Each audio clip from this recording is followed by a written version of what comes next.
Assalamualaikum warahmatullahi wabarakatuh. Perkenalkan, nama saya Anissa Nurfadilah. Saya adalah mahasiswa D3 Keperawatan Polindra. Di sini saya akan menjelaskan tentang penyakit pneumonia pada anak.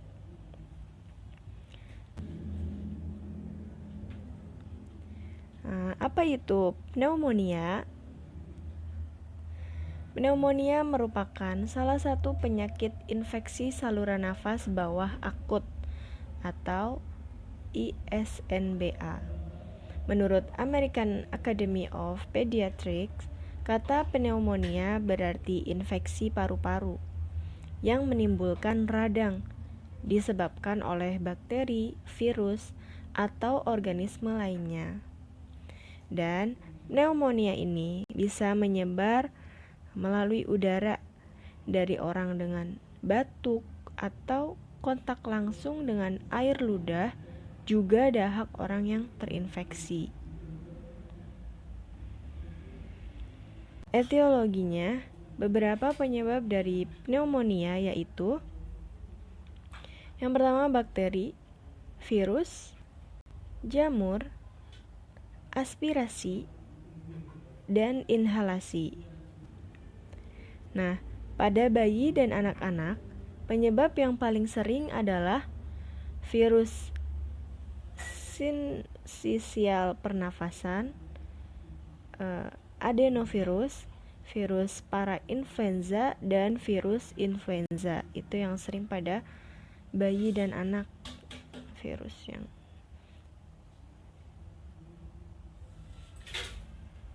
Kemudian patofisiologi pneumonia, yaitu mikroorganisme masuk ke dalam saluran pernapasan, kemudian diinfiltrasi parenkim oleh paru, kemudian hepatisasi merah, yaitu peradangan parenkim paru oleh sel radang PMN, dan edema.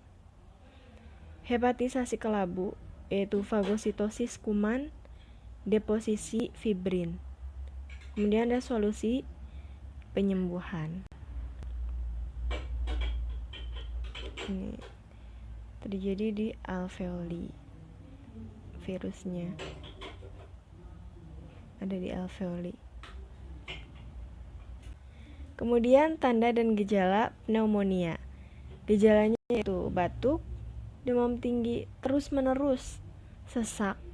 Ini adalah trias pneumonia, ya, pasti ada batuk, demam yang tinggi terus-menerus, dan sesak. Nah, pada kasus berat hipoksia itu sianosis atau biru. Kemudian pasien tidak menangis dan penurunan kesadaran, tidak mau menyusu. Kemudian pada bayi biasanya itu kejang, ditandai dengan kejang gejalanya. Tandanya yaitu suhu di atas 39 derajat Celcius, kemudian napas cepat, napas cuping hidung, retraksi dinding dada atau dada tertarik ke dalam, kemudian paru, ronghi, basah halus. Kemudian pemeriksaan penunjang. Nah, pada pemeriksaan penunjang ini ada pemeriksaan darah tepi. Nah, pemeriksaan darah tepi dapat terjadi leukositosis dengan hitung jenis bergeser ke kiri. Kemudian ada pemeriksaan analisis gas darah. Nah, pada pemeriksaan analisis gas darah ini menunjukkan keadaan hipoksemia karena ventilation perfusion mismatch. Kadar PaCO2 dapat rendah, normal, atau meningkat tergantung kelainannya. Dapat terjadi asidosis respiratorik, asidosis metabolik, dan gagal nafas.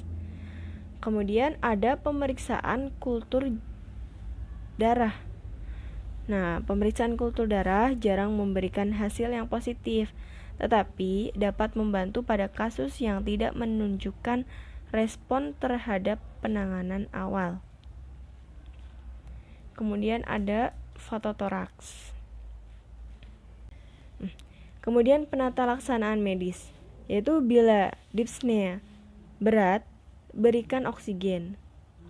Kemudian pengobatannya yaitu berikan penisilin prokain 50.000 unit per kilogram berat badan per hari dan chloramphenicol 75 mg per kilogram berat badan per hari dibagi dalam 4 dosis. Kemudian terapi suportifnya yaitu apabila sesak, berikan oksigen. Berikan oksigen apabila sesak. Kemudian berikan nebulisasi apabila obstruksi jalan napas dan mengeluarkan dahak. Kemudian berikan antipiretik bila panas. Kemudian ini tata laksana juga ya. Apabila gejalanya itu ada tanda bahaya umum atau tarikan dinding dada ke dalam atau stridor, berarti itu adalah pneumonia berat atau penyakit yang sangat berat.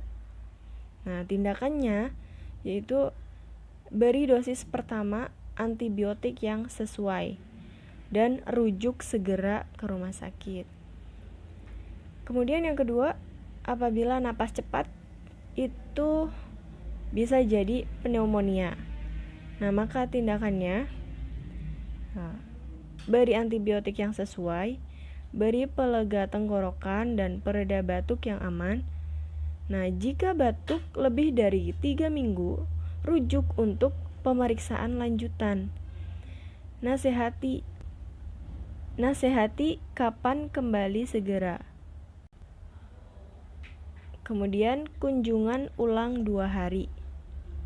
Dan yang ketiga, apabila tidak ada tanda-tanda pneumonia atau penyakit sangat berat, itu berarti bukan pneumonia, itu adalah batuk biasa.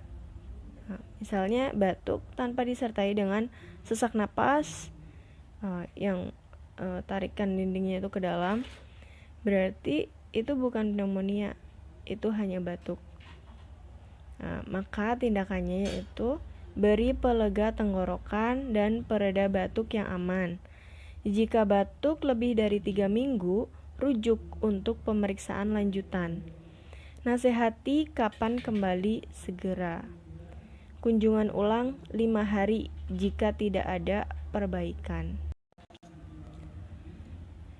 Kemudian ada komplikasi pada penyakit pneumonia, yaitu yang pertama, proses pemulihan pneumonia sangat bergantung pada jenis pneumonia, tingkat keparahan, dan penanganan yang dilakukan. Pneumonia yang berat bisa menimbulkan komplikasi berupa 1. Infeksi aliran darah atau bakteremia. Terjadi akibat adanya bakteri yang masuk ke dalam aliran darah dan menyebarkan infeksi ke organ-organ lain. Nah, bakteremia ini berpotensi menyebabkan beberapa organ gagal berfungsi yang bisa berakibat fatal. Nah, kemudian ada abses paru atau paru bernanah atau empiema. Yaitu penumpukan nanah bisa menyebabkan terbentuknya abses paru atau empiema. Pada beberapa keadaan, kondisi ini dapat ditangani dengan pemberian antibiotik.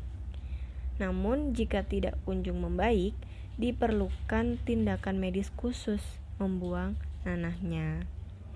Kemudian yang ketiga ada efusi pleura. Efusi pleura merupakan kondisi di mana cairan memenuhi ruang di antara kedua lapisan pleura, yaitu selaput yang menyelimuti paru-paru dan rongga dada. Kemudian yang keempat yaitu ada Acute Respiratory Distress Syndrome atau ARDS.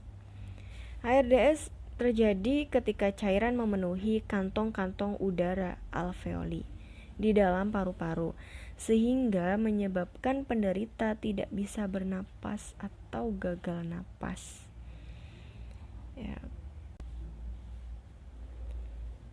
Ya, kemudian ada pencegahan pneumonia, yaitu yang pertama dengan mencuci tangan. Jangan lupa mencuci tangan ya. Kemudian pemberian ASI pada anak, pada bayi. Kemudian melakukan imunisasi.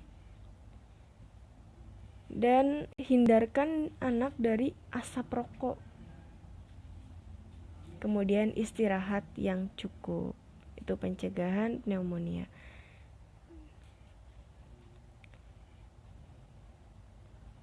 Kemudian itu konsep dasar asuhan keperawatan, yaitu yang pertama pengkajian keperawatan, diantaranya ada data demografi, riwayat masuk pasien, kemudian riwayat penyakit dahulu, dan ada pengkajian, yaitu pengkajian pada sistem integumen, sistem pulmonal, sistem kardiovaskuler, sistem neurosensori, sistem muskuloskeletal, dan sistem genitourinaria dan sistem digestif.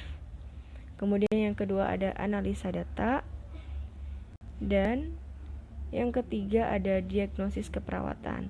Pada kali ini, di sini saya mengambil diagnosis keperawatannya, yaitu yang A, kerusakan pertukaran gas berhubungan dengan gangguan pengiriman oksigen. Kemudian infeksi resiko tinggi terhadap penyebaran berhubungan dengan ketidakadekuatan pertahanan utama. Kemudian yang C, ketidakefektifan bersihan jalan napas berhubungan dengan pembentukan edema. Kemudian yang D, kurang pengetahuan berhubungan dengan kurang terpapar informasi. Dan yang E, hipertermi berhubungan dengan stimulasi kemoreseptor hipotalamus. Kemudian yang keempat ada rencana keperawatan. Ini daftar pustakanya. Baik, terima kasih. Sekian penjelasan dari saya. Banyak kekurangannya, saya minta maaf yang sebesar-besarnya. Wassalamualaikum warahmatullahi wabarakatuh.